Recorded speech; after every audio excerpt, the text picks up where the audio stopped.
নমস্কাৰ ছাত্ৰ ছাত্ৰীসকল, তোমালোকলৈ আজি লৈ আহিছোঁ ক্লাছ 10ৰ ফাৰ্ষ্ট ফ্লাইটৰ এ লেটাৰ টু গড লেচনটোৰ আজি তোমালোকক অসমীয়াখিনি আলোচনা কৰিম। তোমালোকে ভালদৰে মনোযোগ দি শুনিবা। The house, the only one in the entry village, sat on the crest of a low hill. সেই উপত্যকাত থকা একমাত্ৰ ঘৰটোৱে এটা চাপৰ পাহাৰৰ ওপৰত আছিল। মানে লেচনটো কি আছিল, কাৰ আছিল? এই ঘৰটো লেঞ্চ নামৰ এজন খেতিয়কৰ আছিল। এই গল্পটো সম্পূৰ্ণৰূপে এজন খেতিয়কৰ তেওঁৰ শস্য আৰু ধাননি পথাৰখনত কিছু কথা ইয়াত উল্লেখ কৰা হৈছে। ইয়াত লেঞ্চ নামৰ এজন খেতিয়ক, এই খেতিয়কজনৰ যে সেই উপত্যকাটোত বা সেই ভেলি মানে উপত্যকা, সেই উপত্যকাত থকা একমাত্ৰ ঘৰটোৱে আছিল সেই পাহাৰত অৱস্থিত আছিল। From the high one could see the river and the field of reap corn dotted with the flower that's away promised a good harvest. ঘৰটোৰ সেই উপত্যকাৰ কোনো এজন ব্যক্তিয়ে সেই যিটো শস্য বা ধাননি পথাৰৰ ফুলেৰে থকা সেই ধাননি পথাৰখনৰ কোনো এজন ব্যক্তিয়ে কৈছিল যে খুব এই খেতিডৰা ভাল হ'ব। The only thing the earth needed was a downpour or at least a shower. পৃথিৱীখনৰ প্ৰয়োজন হোৱা সেই ধাননি পথাৰখনত বা সেই ফুলেৰে থকা সেই খেতি পথাৰখনত এজাক বৰষুণৰ বা এজাক মুকুলধৰ বৰষুণৰ খুব প্ৰয়োজন আছিল। The only thing throughout the morning, Lenzo, who knew his field intimately, had done nothing else but see the sky toward on northeast. সেইদিনা ৰাতিপুৱা লেঞ্চই কি কৰিছিল? গোটেই ৰাতিপুৱাটো নিজৰ খেতি পথাৰখনলৈ চাই আছিল আৰু তেওঁ সেই লেঞ্চই কি কৰিছিল? তেওঁ সেই খেতি পথাৰত থকা আকাশখনলৈ চাই আছিল। তেওঁ ভাবিছিল যে এই এজাক ভাল বৰষুণ আহিব আৰু খেতি পথাৰখনত থকা সেই শস্যসমূহ ভাল হ'ব। Now we are really going to get some water, Oman, the Oman who was preparing supper. মানুহজনে কি কৰিছিল? মনৰ পৰা ভাবিছিল যে বৰষুণ যাক। Now we are really going to some water. আৰু সেই লেঞ্চৰ যি ৱাইফ আছিল বা ঘৈণীয়েক আছিল, তেওঁ কি কৰিছিল? তেওঁ দুপৰীয়াৰ আহাৰ বনাই আছিল আৰু কৈছিল, ইয়েছ গড উইলিং, ভগৱানে যি ইচ্ছা কৰে বা ভগৱানৰ ইচ্ছা। The older boys were working in the field, আৰু তেওঁৰ যিটো ডাঙৰ ল'ৰা, সেই ডাঙৰ ল'ৰাটো কি কৰিছিল? সেই খেতি পথাৰত কাম কৰিছিল। And while the smaller ones were playing near the house until the woman call to them all come for dinner, আৰু তেওঁৰ যিটো সৰু ল'ৰা আছিল তেওঁ বেলেগত খেলি আছিল আৰু সিহঁতক কি কৰিছিল? সিহঁতক ভাত খাব মতা নাছিল। It was during the meal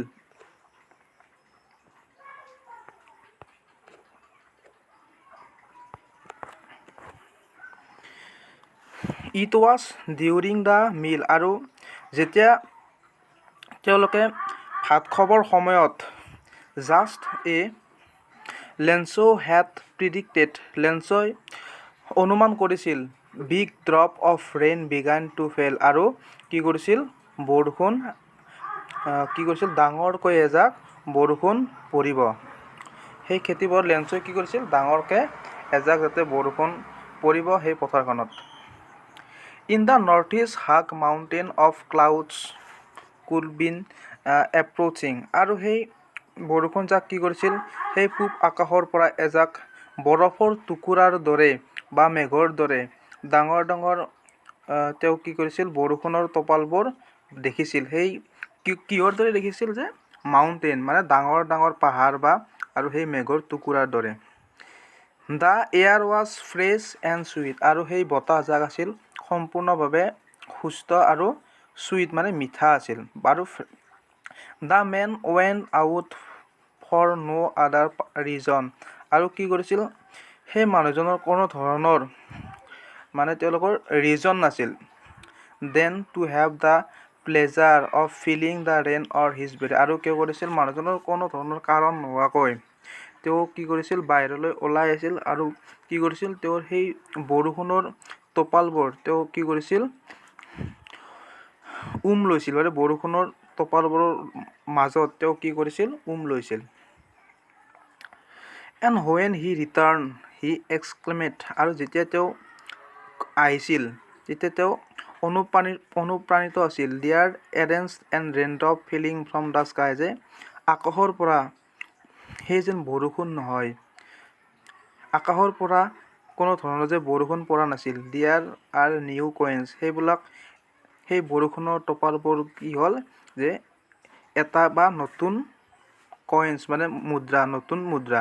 the big drop are 10 cent prize. আৰু ডাঙৰ যিবিলাক টোপাল আছিল সেই টোপালবোৰ কি যেন 10 চেণ্টৰ দৰে। And the little once R 5। আৰু যিবিলাক সৰু টুকুৰা আছিল সেইবিলাক 5 চেণ্টৰ দৰে। With a satisfied expression he regarded the field of ripe corn with it's flower. আৰু কি কৰিছিল, তেওঁ ছেটিছফাই হৈ তেওঁ কি কৰিছিল, সেই পথাৰখনত সেই যিবিলাক টুকুৰা আছিল মানে যিবিলাক শস্য আছিল সেই শস্যবোৰক কি কৰিছিল, তেওঁ সন্তুষ্ট আছিল। And dropped in a certain of. আৰু যে কি কৰিছিল, সেই যিবিলাক বৰষুণ আছিল সেই বৰষুণবিলাক সেই পথাৰখনত তেওঁ কি কৰিছিল, আৱৰি আছিল। সেই বৰষুণৰ টোপালবোৰ সেই শস্য পথাৰখনত আৱৰি আছিল। But suddenly a strong wind. কিন্তু হঠাৎ কি হ'ল, এক ডাঙৰ ধুমুহা বলিবলৈ ধৰিলে। Began to blow' and along with the rain. আৰু কি কৰিছিল, বৰষুণৰ সৈতে সেই ডাঙৰ ধুমুহা বলিবলৈ ধৰিছে। আৰু কি কৰিছিল, ভেৰি লাৰ্জ হিলষ্টৰ্ম। আৰু ডাঙৰ ডাঙৰ কি কৰিছিল, বৰফৰ টুকুৰা, সেই বৰফৰ টুকুৰাবোৰ পৰিবলৈ আৰম্ভ কৰিছিল। This truly did and resemble new river silver coins. আৰু সেইবিলাক সঁচাকৈ যে কি কৰিছিল, চিলভাৰৰ টুকুৰা। সেইবিলাক যেন বৰষুণৰ টোপাল নাছিল, সঁচাকৈ সেইবিলাক কি আছিল, চিলভাৰৰ টুকুৰা। The boys exposing themselves to the rain. আৰু ল'ৰাবোৰে কি কৰিছিল, নিজকে সেই বৰষুণৰ বোৰ নাভাবি নিজকে তেওঁ কি কৰিছিল, তাত আগুৱাই গৈছিল। And ran out to collected the frozen pearls. আৰু কি কৰিছিল, সেই টুকুৰাবোৰ কি কৰিছিল, বুটলিবলৈ গৈছিল। It is really getting bad now. মানুহজনে মনৰ পৰা ভাবিছিল, সঁচাকৈ বৰষুণজাকে it's really getting bad now. It did not pass quickly. মানুহজনে কি কৰিছিল, মানুহজন মানে সেই যিজন লেঞ্চ' সেই লেঞ্চজনে কি ভাবিছিল যে ভয়ানকভাৱে ভাবিছিল যে সেইবিলাক পাৰ হৈ যাব। এইবিলাক কি কৰিছিল, extremely the man it hope it pass quickly. সোনকালে সেই বৰষুণজাক পাৰ হৈ যাব। It did not pass quickly. কিন্তু বৰষুণজাক সোনকালে পাৰ নহ'ল। For an hour the hail rain on the house. আৰু সেই কি কৰিছিল, বৰষুণজাক 1 ঘণ্টামানৰ সময়ৰ কাৰণে সেই ঘৰটো বা সেই পথাৰখনত পৰি আছিল। The garden, the hillside, the cornfield on the whole valley. আৰু সেই বৰষুণৰ টোপালবোৰ সেই উপত্যকাত থকা মানুহখিনিত আৰু কি কৰিছিল সেই ফিল্ডত থকা শস্যবোৰৰ ওপৰত কি কৰিছিল সম্পূৰ্ণভাৱে পৰিছিল। দ্য ফিল্ড ৱাজ হোৱাইট আৰু গোটেই পথাৰখন যেন বগা হৈ পৰিছিল। Is as if covered with salt আৰু যেন গোটেইবিলাক নিমখৰ দৰে হৈ পৰিছিল। নট এ লেফ তাত একো নৰল। ৰিমেইন অন দ্য ট্ৰী আৰু গছৰ পাতবোৰত একো ৰোৱা নাছিল। দ্য কৰ্ণ ৱাজ টোটেলি ডেষ্ট্ৰয়ড শস্যবোৰ সম্পূৰ্ণৰূপে ভাঙি পৰিছিল। দ্য ফ্লাৱাৰ্ছ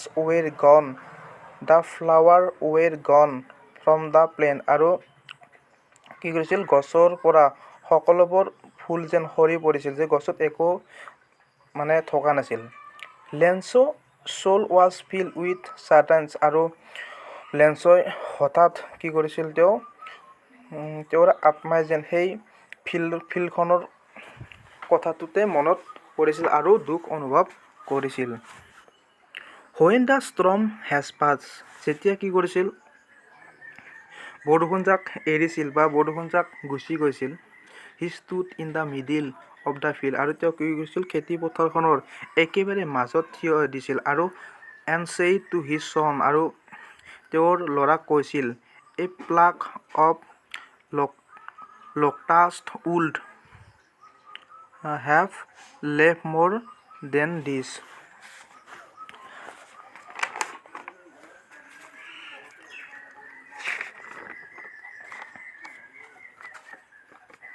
আৰু কি কৰিছিল সেই অকলশৰীয়া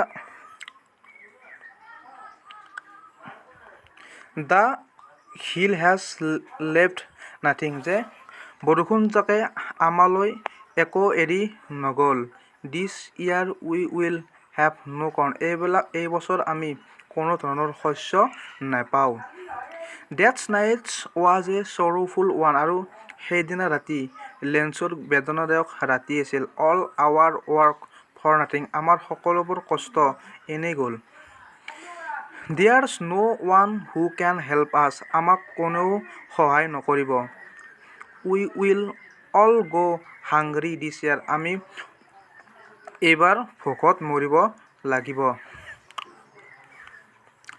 বাট in the heart of all who live in that solitary house in the middle of the valley আৰু সেই উপত্যকাত বাস কৰা বা সেই অকলশৰীয়া মানুহখিনিৰ বাবে যিটো আশা আছিল সেই আশাখিনি এইবাৰ নাপাব। There was a single hope কোনো ধৰণৰ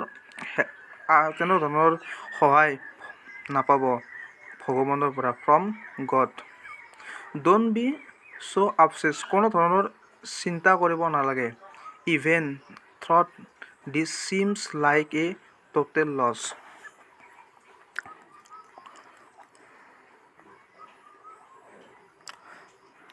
ভগৱানৰ চকুৰে সকলোবিলাক দেখে।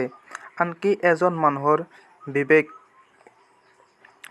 বিবেকত কি থাকে বা এজন মানুহৰ মনত কি থাকে সেই সকলো কথা কি হয় ভগৱানে দেখা পায় আৰু তেওঁ গম পাইছিল।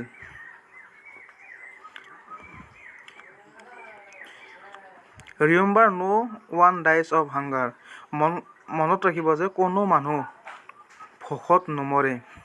ডেট হোৱাট দে ছে আৰু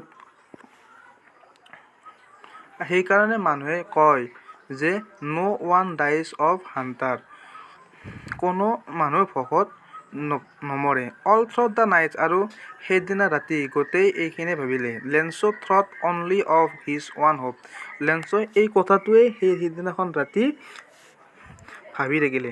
দ্য হেল্প অৱ গড যে ভগৱানৰ পৰা কিবা অলপ সহায় পাব নেকি। হুজ আইজ এজ হি হেড বিন ইনষ্ট্ৰাক্টেড আৰু তেওঁৰ যি চকু সেই চকুৰ যি মনোভাৱ আছিল সেই মনোভাৱ সকলোবোৰ কি হৈছিল ডিপ দ্য কনচিয়েন্স যে ভগৱানৰ সকলোবিলাক দুখ দেখে। আনকি এজন মানুহৰ যি বিবেক সেই বিবেক কি আছে বা মনত কি আছিল সেইবিলাক সকলো তেওঁ গম পাইছিল।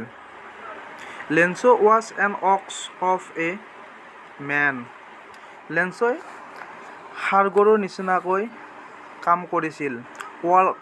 Working like an animal in the field. আৰু তেওঁ ষাঁড় গৰুৰ নিচিনাকৈ কি কৰিছিল? খেতিপথাৰত কাম কৰিছিল। But still he knew how to write. কিন্তু তেওঁ ভাবিছিল যে তেওঁ এখন চিঠি লিখিব। The following Sunday at daybreak. আৰু সেই পিছদিনা কি হ'ল? পিছদিনা ৰবিবাৰে he began to write a letter.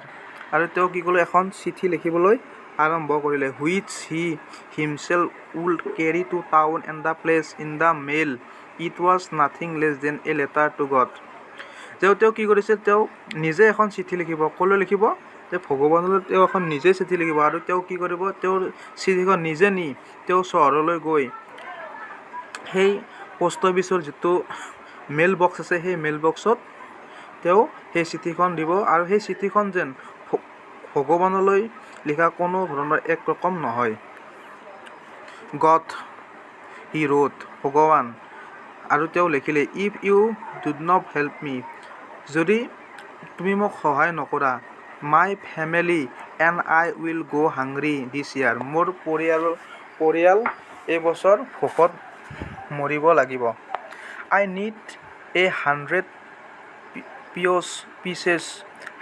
pieces in order to sow my field again and to live until the crop comes because the hailstorm. তেওঁ কি কৰিছে? ভগৱানলৈ এখন চিঠি লিখিলে। যে কি লিখিলে? If you did not help me, যদি মোক সহায় নকৰা তেতিয়াহ'লে মোৰ পৰিয়ালটো এইবছৰ ভোকত মৰিব লাগিব। আই need a 100 pieces in order to sow my field. আৰু যদি মোক 100 পিচো দিয়া তেতিয়াহ'লে মই মোৰ পথাৰখনত পুনৰ শস্য সিঁচি পেলাই মোৰ পৰিয়ালটো চলিব পাৰিম বা জীয়াই থাকিব পাৰিম। Because the hailstorm. He wrote, আৰু তেওঁ লিখিছিল, টু গড, ভগৱানলৈ। তেওঁ আৰু ভগৱানলৈ লিখিছিল, on the envelope put the letter inside and still travelled ৱেন টু টাউন। আৰু তেওঁ কি কৰিছিল? সেই চিঠিৰ ওপৰত তেওঁ লিখিছিল, ভগৱানলৈ লিখিছিল। আৰু তেওঁ নিজে গৈ সেই টাউনলৈ লৈ গৈছিল। At the post office he place a stamp on the letter and dropped in the mail box. আৰু তেওঁ কি কৰিছিল? নিজেই কি কৰিছিল? নিজে ডাক টিকট লগাই সেই পোষ্ট বক্সটোত থৈ আহিছিল। ওৱান অফ দ্য এমপ্লয়িজ, আৰু তাৰে এজন কৰ্মচাৰী, হু হেজ এ পোষ্টমেন, আৰু যিজন আছিল ডাকোৱাল, and also' help at the post office. আৰু তেওঁ কি কৰিছিল? সেই পোষ্ট অফিচটোৰ সকলো পোষ্ট অফিচত সহায় কৰিছিল। When to his boss and লাথিং heartily and showed him the letter to God. আৰু তেওঁ কি কৰিছিল?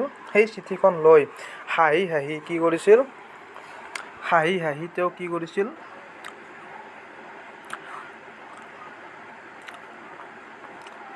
যে এইখন ভগৱানলৈ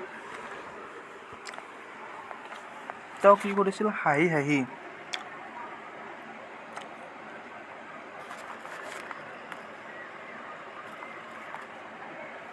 আৰু সেই পোষ্টমাষ্টাৰজন শকত আৰু কি কৰিছিল? অমানি গৈছিল।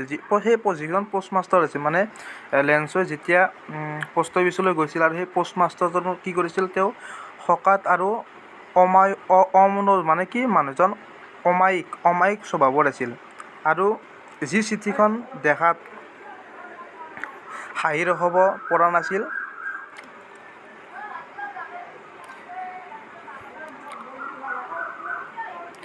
Never in his career as a postman had he known that's address. আৰু কি কৰিছিল? তেওঁ লগে তেওঁ কি কৰিছিল? গহীন আৰু গম্ভীৰ হৈ চিঠিখন, the postmaster a fat amiable fellow also' broke out লাথিং but almost immediately he turned serious and tapping the letter on his desk comment. আৰু তেওঁ কি কৰিছিল? আৰু তেওঁ গহীন আৰু গম্ভীৰ হৈ চিঠিখন টেবুলৰ ওপৰত ৰাখিছিল। আৰু তেওঁ মন্তব্য কৰিছিল, what faith I wish I had the faith on the man who wrote this letter. আৰু তেওঁ কি কৰিছিল, কি বিশ্বাস তেওঁৰ পষ্টমাষ্টাৰজনৰ ভাবিছিল যে কি বিশ্বাস, তেওঁৰ যি বিশ্বাস ভগৱানৰ ওপৰত আছে, তেওঁৰ যি বিশ্বাস ভগৱানৰ ওপৰত আছে যে মৰো থকা হ'লে কমচে কম এটা বাৰ্তালাপ কৰিব পাৰিলোহেঁতেন। Starting up a correspondence with God, মই ভগৱানৰ ওপৰত এটা বাৰ্তালাপ কৰিবলৈ পাৰিলোহেঁতেন। So' in order not to check the writer faith in God, সেইকাৰণে এই যিজনে চিঠি লিখিছিল, অৰ্থাৎ লেঞ্চই যি চিঠি লিখিছিল, সেই চিঠি লিখা যিটো ভগৱানৰ ওপৰত তেওঁৰ বিশ্বাস, সেই বিশ্বাস ভংগ নকৰাৰ বাবে তেওঁ কি কৰিছিল, এটা বুদ্ধি আহিল।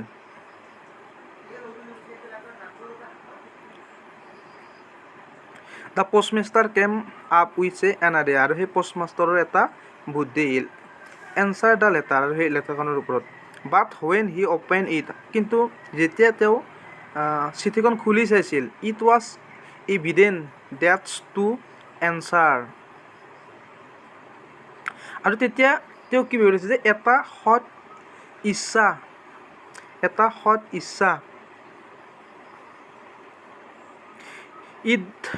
হি need something more than good will, ink and paper, যে তেওঁৰ যি সৎ ইচ্ছা, যে কোনো কাগজ বা কলমৰ বাহিৰেও যে এই চিঠিখনৰ উত্তৰ দিবলৈ হ'লে আন কিবা লাগিব।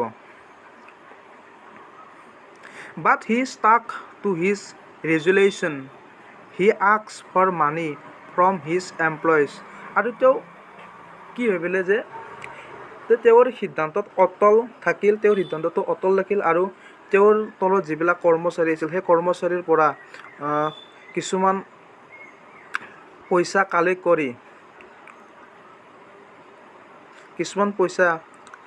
কালেক্ট কৰি তেওঁ নিজে যাতে তাৰে কিছু অংশ তেওঁক দিব পাৰে। And several friends of his were obliged to give something for an act of charity, তেওঁ যাতে ভগাই দিব পাৰে তেওঁক। মানে তেওঁ কি কৰিছিল যে সেই পষ্টমাষ্টাৰজনে কি কৰিছিল, তেওঁৰ চিঠিখন চাইছিল, আৰু চিঠিখন চোৱাৰ লগে লগে পষ্টমাষ্টাৰজনৰ মনৰ ভাৱ হ'ল যে এনে এজন সৎ মানুহ, য'ত তেওঁ কি কৰিছিল, সেই চিঠিখন মেলি চাই গম পাইছিল যে কোনো কাগজ আৰু কলমৰ বাহিৰেও যেন চিঠিখন উত্তৰ দিবলৈ হ'লে আন কিবা লাগিব, তেওঁ এই কথাটো বুজি পাইছিল, মানে পষ্টমাষ্টাৰজনে বুজি পাইছিল। আৰু তেওঁ কি কৰিছিল যে তেওঁৰ নিজৰ তাৰ বাকী যিবিলাক কৰ্মচাৰী আছিল, সেই ডাকঘৰত থকা বা তেওঁৰ বন্ধুবোৰৰ সকলৰ লগত তেওঁৰ আধা অংশ, মানে সেই যিজন খেতিয়ক অৰ্থাৎ লেঞ্চক দিবলৈ তেওঁ ৰাজি হৈছিল। It was impossible for him to gather together the 100 pieces, আৰু এইটো অসম্ভৱ আছিল যে তেওঁক 100 পিচ দিবলৈ তেওঁক এইটো অসম্ভৱ আছিল। চ' হি ৱাজ, সেইকাৰণে তেওঁ কি কৰিছিল, able to send the farmer only a little more than half, আৰু তেওঁৰ তাৰে আধা অংশ তেওঁ দিবলৈ ৰাজি হৈছিল। He put the money in an envelope addressed to Lencho and with it a letter counting only a single word as a signature God, আৰু তেওঁ কি কৰিছিল, আৰু তেওঁ সেই চিঠিৰ বাকচটোত ভৰাই পেলাই তেওঁৰ যিখিনি আধা পইচা আহে, মানে তেওঁ 100 পিচ বিচাৰিছিল, 100 পিচটো দিব নোৱাৰি, মানে 100 পিচটো ইম্পচিবল বুলি কৈছে সেই পষ্টমাষ্টাৰজনে, আৰু তেওঁৰ তাৰে আধা কি কৰিছিল, বা লগৰ বন্ধু বা আৰু কৰ্মচাৰীসকলৰ মাজত যিখিনি পইচা সেই লেঞ্চক দিবলৈ বিচাৰে, আৰু সেই যিটো এনভলপ, সেই এনভলপৰ ভিতৰত দি দিছিল, আৰু তেওঁ এটা মাত্ৰ চহী কৰিছিল গড, মানে সেই যিখন চিঠি, সেই চিঠিৰ মাত্ৰ এটাই চহী কৰিছিল, ভগৱান বুলি লিখি পেলাই এটা চহী কৰিছিল। The following Sunday Lencho came a bit earlier than usual to ask if there was a letter for him, আৰু সেইদিনা কি কৰিছিল, ছানডে আনদিনাখনৰ দৰেই তেওঁ সদায় কি কৰিছিল, সেই পোষ্ট অফিচলৈ গৈছিল আৰু সুধিছিল মোৰ বাবে কিবা চিঠি আছে নেকি। It was the postmen himself. আৰু তাৰপিছত যিজন পোষ্টমেন আছিল মানে ডাকোৱাল আছিল, তেওঁ নিজে কি কৰিছিল, হু হেণ্ড দ্য লেটাৰ, তেওঁৰ হাতত চিঠিখন তুলি দিছিল। And to him while the postmaster experiencing the contentment of a man who has performed a good deed look on from his office. আৰু তেওঁ নিজৰ যিটো মনোভাৱ বা নিজৰ যিটো ভাৱতে এইবাৰ তেওঁৰ পৰা পাব নেকি, তাৰ কাৰণে তেওঁ কি কৰিছিল, তেওঁ অফিচৰ পৰা চাই আছিল। Lencho' showed not two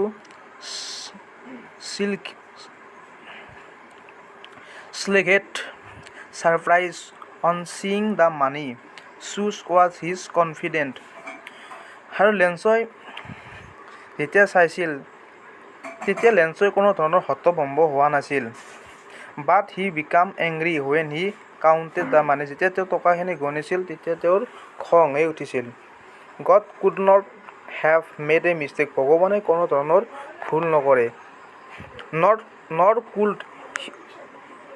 nor could he have denied Lenzo what he had requested. যে তেওঁৰ যি বিচাৰে বা যি তেওঁ ভগৱানক খোজে তেওঁৰ কথাত কোনো ধৰণৰ অমান্তিক নহয়। ইমিডিয়েটলি আৰু তাৎক্ষণিকভাৱে Lencho' went up to the window' to ask for paper and ink. আৰু লেঞ্চই তাড়াতাড়ি গৈ সেই ডাকঘৰটোৰ খিৰিকীখনলৈ গৈ পেপাৰ আৰু চিয়াহী খুজিলে। On the public writing table. আৰু মানুহে লিখা সেই টেবুলত গৈ হি ষ্টাৰ্টেড টু ৰাইট। তেওঁ চিঠি লিখিবলৈ আৰম্ভ কৰিলে। With mass wrinkling of his brow and caused by the effort he had to make to express his idea. আৰু তেওঁ কি কয়, চকুৰ চেলাউৰি গুচাই নিজৰ মনোভাৱেৰে তেওঁ লিখিবলৈ ধৰিলে। When he finished, আৰু যেতিয়া তেওঁৰ লিখা হ'ল, he went to the window, আৰু তেওঁ খিৰিকীখনলৈ গ'ল। বাই এ ষ্টেম্প, আৰু তেওঁ ডাক টিকট কিনিলে। With he leak and them A fix, আৰু তেওঁৰ যিটো মুখেৰে থু বা লালতিৰে কি ক'লে, আঠাটো মাৰি জমা দিলে। He envelope with a blow' of his fist the moment the letter fell into the mailbox. The postmaster went or opened it. আৰু তেওঁ যিজন পোষ্টমাষ্টাৰ আছিল সেই পোষ্টমাষ্টাৰজন গৈ তেওঁ মেইলবক্সত থকা চিঠিখন খুলিলে। ইট ছেইড গড, আৰু তেওঁ ভগৱানক আঁৰি ৰাখিলে আৰু ভগৱানক কৈছিল, of the money that's I ask or only 70 pesos reach me. যদি মই বিচৰা 70 পিচ পাওঁ, send me that is since I need it very much. মোৰ এই 70 পিচ বহুত প্ৰয়োজন। But don't send it to me through the mail box. The post office employ are bunch of crooks Lencho'. সেই যদি মোক 70 rupees দিয়াও হয় তেতিয়াহ'লে মোক কি কৰিছিল, ডাকঘৰৰ যোগেৰে দিব নালাগে, কাৰণ সেই ডাকঘৰৰ কৰ্মচাৰীবিলাক বহুত স্বাৰ্থপৰ। আৰু লগতে তেওঁ লিখিছিল লেঞ্চ'। ছাত্ৰ ছাত্ৰীসকল, এইটোৱে আছিল এ লেটাৰ টু গড। সম্পূৰ্ণ অসমীয়াখিনি মই বুজাই দিবলৈ যত্ন কৰিছোঁ। যদি কিবা ভুল হয় তেতিয়াহ'লে ক্ষমা কৰি দিব। আৰু তোমালোকে এই গল্পটোৰ মূল ভাৱখিনি পাইছে যে লেঞ্চই লাষ্টত ক'লে যে তেওঁ যিহেতুকে 100 পিচ বিচাৰিছিল, গতিকে তেওঁ সেই ডাকঘৰৰ যোগেৰে দিব হাক দিছিল, কাৰণ যিবিলাক তেওঁ ভাবিছিল যে ডাকঘৰৰ কৰ্মচাৰীবিলাক স্বাৰ্থপৰ বা কিবা তেনেকুৱা ধৰণৰ ভাবিছিল। এইটোৱে আছিল এই লেটাৰ টু গডৰ মূল অসমীয়াখিনি। অনুগ্ৰহ কৰি শ্বেয়াৰ কৰিবা, ছাবস্ক্ৰাইব কৰিবা, লাইক কৰিবা, আৰু তোমালোকৰ যিবিলাক ষ্টুডেণ্ট বা তোমালোকৰ বন্ধু এইবিলাকৰ মাজত পঠাই দিবা। তো আজিলৈ আছিল ইমানে।